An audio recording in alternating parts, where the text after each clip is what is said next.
মাদ্রাসাগুলো আমাদের চোখের আড়ালে থাকে, সেখানে ছোট্ট ছোট্ট ছেলেদের সেক্সুয়ালি অ্যাবিউজ করা হয়। আসসালামু আলাইকুম রহমতুল্লাহ। প্রিয় দর্শক, আপনারা প্রথমে যে নারীবাদীর বক্তব্য শুনলেন, দেখেন বিগত 17 বছর ধরে আওয়ামী লীগ ফ্যাসিবাদ সরকার ছিল, সেই সময় আমরা দেখেছি যে মাদ্রাসা শিক্ষাকে নিয়ে শিক্ষামন্ত্রী বলেন, তারপরে বিভিন্ন রকমের নারীবাদীরা অনেক ধরনের মন্তব্য করেছে, আওয়ামী লীগের লোকজনও করেছে।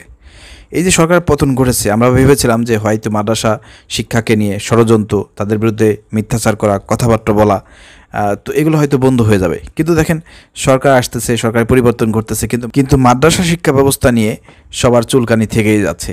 ক্ষমতার পরিবর্তন হচ্ছে, নতুন নতুন লোক আসতেছে, তারাও সেই মাদ্রাসা শিক্ষা ব্যবস্থা নিয়ে বিভিন্ন রকমের প্রশ্ন করতেছে। প্রিয় দর্শক, আপনারা শুনলেন এই মহিলা, তিনি মাদ্রাসা শিক্ষা ব্যবস্থা নিয়ে কিছু প্রশ্ন করেছেন। মাদ্রাসাগুলো আমাদের চোখের আড়ালে থাকে, পরিসংখ্যান নাই, কিন্তু আমাদের মন্ত্রণালয় থেকে আমরা সেই পরিসংখ্যানটা করার সিদ্ধান্ত নিয়েছি। তিনি বলেছেন যে মাদ্রাসা কতগুলো আছে এগুলো আমরা একটা ডাটা বের করব, এবং এসব মাদ্রাসায় শিশুরা যৌন নির্যাতনের শিকার হচ্ছে, সেখানে ছোট্ট ছোট্ট ছেলেদের সেক্সুয়ালি অ্যাবিউজ করা হয়, এসব ছোট ছোট শিশুদের মানসিক বিকাশে সমস্যা সৃষ্টি হচ্ছে, এবং সেই অ্যাবিউজের কারণে যে সুস্থ বিকাশটা তার ঘটার কথা সেটা ব্যাহত হয়ে যায়।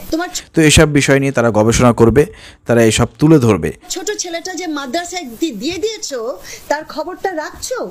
এক কথায় মাদ্রাসা শিক্ষা ব্যবস্থা নিয়ে তাদের অনেক চুলকানি রয়েছে। প্রিয় দর্শক, সেটাই আমরা বুঝতে পারলাম। তো এই বিষয়ে যারা মাদ্রাসা শিক্ষক শিক্ষার্থী আছেন, এছাড়াও সারা বাংলাদেশে আলেম ওলামা যারা আছেন, আশা করি যে আপনারা এই মহিলাকে উচিত জবাব দেবেন এবং আপনারা আপনাদের বিষয়টি স্পষ্ট করবেন। এই মহিলা যে অভিযোগগুলো এনেছে, এই অভিযোগগুলো যে একেবারেই অসত্য, বিষয়টা কিন্তু এরকম না। আমরা বিভিন্ন সময় নিউজে দেখেছি যে বিভিন্ন মহিলা মাদ্রাসাও, সেখানে মাদ্রাসার নারী শিক্ষার্থী যারা আছে তারা বিভিন্ন সময় শিক্ষকদের দ্বারা যৌন নির্যাতনের শিকার হয়েছেন। এই বিষয়গুলো বেশি একটা মিডিয়াতে আসে না, অনেকেই চেপে রাখে, কিন্তু যতগুলো মিডিয়াতে আসে সেগুলো কিন্তু মোটামুটি অনেক। আর পুরুষ মাদ্রাসার কথা তো আমরা দেখি সবসময়, বেশিরভাগ প্রতি সপ্তাহে প্রতি মাসেই একটা না একটা অঘটন, বিভিন্ন রকমের বলৎকার থেকে শুরু করে বিভিন্ন রকমের কথাবার্তা মিডিয়াতে আসে, অভিযোগ আসে, অনেকে গ্রেপ্তার হয়। এই বিষয়গুলোকে এড়িয়ে যাওয়ার কোনো সুযোগ নাই। আমার মাথায় টুপি আছে, দাঁড়িয়ে আছে, আমি নামাজ কালাম পড়ি, আমি মুসলমান, আমি চাইবো যে সবসময় মাদ্রাসা শিক্ষা ব্যবস্থার উন্নতি হোক, সুনাম বজায় থাকুক। কিন্তু তারপরেও এই সুনাম বজায় রাখতে গিয়ে মাদ্রাসার বিরুদ্ধে কথা বলা যাবে না, যেখানে অন্যায় হবে, অপকর্ম হবে, এসবের বিরুদ্ধে কথা বলা যাবে না, এটা কিন্তু ঠিক না।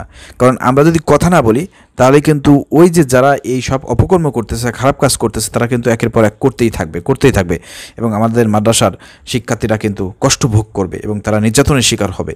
তো সেই জায়গা থেকে আমাদেরকে কথা বলতে হবে অবশ্যই, এবং এছাড়াও এই নারীবাদীরা যাতে কথা বলার সুযোগ না পায়, সেই জন্য কিন্তু মাদ্রাসার যে বোর্ড আছে তাদেরকে কিন্তু এই বিষয়টা দেখভাল করা দরকার, যে আসলে কোথায় নির্যাতন হয়, কোথায় কি সমস্যা আছে, এবং এইসব শিক্ষার্থীদের মানসিক বিকাশের জন্য এবং ডিজিটালভাবে এসব শিক্ষার্থীদেরকে school, college, university, English medium থেকে শুরু করে সবার সাথে তাল মিলিয়ে কীভাবে তাদেরকে উচ্চশিক্ষায় শিক্ষিত করা যায়, পাশাপাশি ধর্মীয় শিক্ষা এবং পাশাপাশি বাংলাদেশের যে জেনারেল শিক্ষা আছে, দুইটাকে সমন্বয় করে কিভাবে আমাদের মাদ্রাসা শিক্ষার্থীদেরকে আরও উন্নত করা, তাদের সর্বোচ্চ ডিগ্রি অর্জনের সুযোগ করে দেওয়া যায়, এই বিষয়গুলো নিয়ে কিন্তু আমাদেরকে ভাবতে হবে। তো এইগুলো নিয়ে যদি মাদ্রাসা শিক্ষা ব্যবস্থা যারা আছে, বোর্ডে যারা আছে, আপনারা যদি চিন্তা ভাবনা করেন, আপনারা যদি এগুলো সংশোধন করেন, আপনারা যদি মাদ্রাসা শিক্ষার্থীদেরকে কাজে লাগাতে পারেন, দেশের জন্য কাজে লাগাতে পারেন, তাহলে কিন্তু এই নারীবাদীরা কথা বলার সুযোগ পাবে না। সেই জায়গা থেকে আমার পরামর্শ থাকবে, মাদ্রাসা বোর্ড আপনারা যারা আছেন, আপনারা এই বিষয়টা নিয়ে দেখবেন যাতে এইসব নারীবাদীরা কথা বলার সুযোগ না পায়। প্রিয় দর্শক, আশা করি আমার কথাগুলো বুঝতে পেরেছেন। ভিডিওটি শেয়ার করে দেবেন। আসসালামু আলাইকুম রহমতুল্লাহ।